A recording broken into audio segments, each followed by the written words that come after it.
সতীর্থদের কাছে মহাতারকা হলেও তাদের ভালোবাসার আয়নায় সাকিব আল হাসান অমলিন। ভুল ত্রুটিগুলোকে একপাশে সরিয়ে রেখে তাকে তারা ভালোবাসেন। তাই তো দেশে যখন হত্যা মামলা হুকুমের আসামি করা হলো সাকিবকে, তখন পুরো দল তাকে সমর্থন করে গেছে।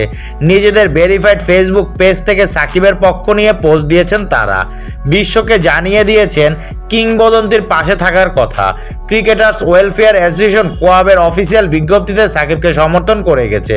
ভিন্ন রাজনৈতিক মতাদর্শের হয়ে কোয়াবের সাধারণ সম্পাদক দেবব্রত পাল চেষ্টা করেছেন সাকিবের পক্ষে জনমত গড়ে তুলতে।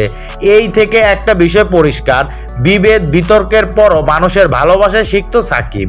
তিনি যুক্তরাষ্ট্রে পরিবারের সঙ্গে স্থায়ীভাবে বসবাস করলেও দেশের ভালোবাসা সঙ্গে থাকবে।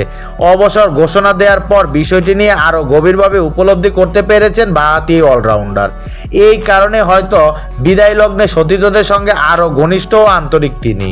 গত কয়েকদিন ধরে সতীর্থদের আড্ডায় সাকিবকে প্রাণবন্ত দেখা গেছে, জানান একজন ক্রিকেটার। আন্তর্জাতিক ক্রিকেট ছেড়ে দেওয়ার সিদ্ধান্ত নিলেও ভাবান্তর নেই বাঁহাতি অলরাউন্ডারের। খেলোয়াড়রা জানান টেস্ট ও টি-20 থেকে পরিকল্পনা করেই বিদায় নিয়েছে সাকিব, যে কারণে হাসি মুখে সময় পার করছেন তিনি। সঠিক সময়ে যৌক্তিক সিদ্ধান্ত নিলে সতীর্থদের সমর্থন পাওয়া যায়। সাকিব সেটা ভালোভাবেই পাচ্ছেন। আন্তর্জাতিক ক্রিকেট ক্যারিয়ারকে ধাপে ধাপে শেষের পথে নিয়ে যাচ্ছেন তিনি। 2025 সালে চ্যাম্পিয়ন্স ট্রফি দিয়ে জাতীয় দলের ক্যারিয়ার শেষ করবেন, এই সিদ্ধান্ত পাকা করে ফেলেছেন 37 বছর বয়সী এই ক্রিকেটার। জানা গেছে অন্তর্বর্তীকালীন সরকারের প্রধান উপদেষ্টা ডক্টর মোহাম্মদ ইউনূসের নির্দেশ না পেলে দক্ষিণ আফ্রিকার বিপক্ষে মিরপুর টেস্ট খেলে বিদায় নেওয়া হবে না সাকিবের। বিষয়টি অজানা নয় তার। তাই দেশের মাঠ থেকে বিদায় নেওয়ার বিষয়টি অনিশ্চয়তার মুখে। দক্ষিণ আফ্রিকার বিপক্ষে খেলার সুযোগ না হলে কানপুরেই শেষ টেস্ট সাকিবের। এরপর দুটি ওয়ানডে সিরিজ ও আইসিসি চ্যাম্পিয়ন্স ট্রফি খেলার মধ্যে দিয়ে 18 বছরের আন্তর্জাতিক ক্যারিয়ারে দাড়ি টানবেন এই বাঁহাতি অলরাউন্ডার। সাকিব অর্ধেক প্রবাসী ক্রিকেটার ছিলেন। যুক্তরাষ্ট্রে পরিবার পাকাপাকি বসবাসের সময় থাকে। এই সিরিজের পর থেকে সেটা পুরোপুরি হবে।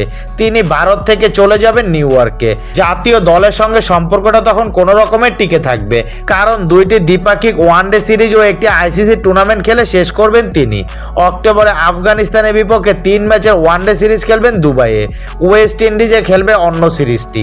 বিপিএলে খেলার সুযোগ না হলে বিদেশি লিগ খেলার চেষ্টা করতে হবে তাকে। টি-20 এবং টি-10 লিগের বাজার উন্মুক্ত। জাতীয় দলে খেলা না থাকায় ফ্র্যাঞ্চাইজি লিগে বেশি সময় দিতে পারবেন সাকিব।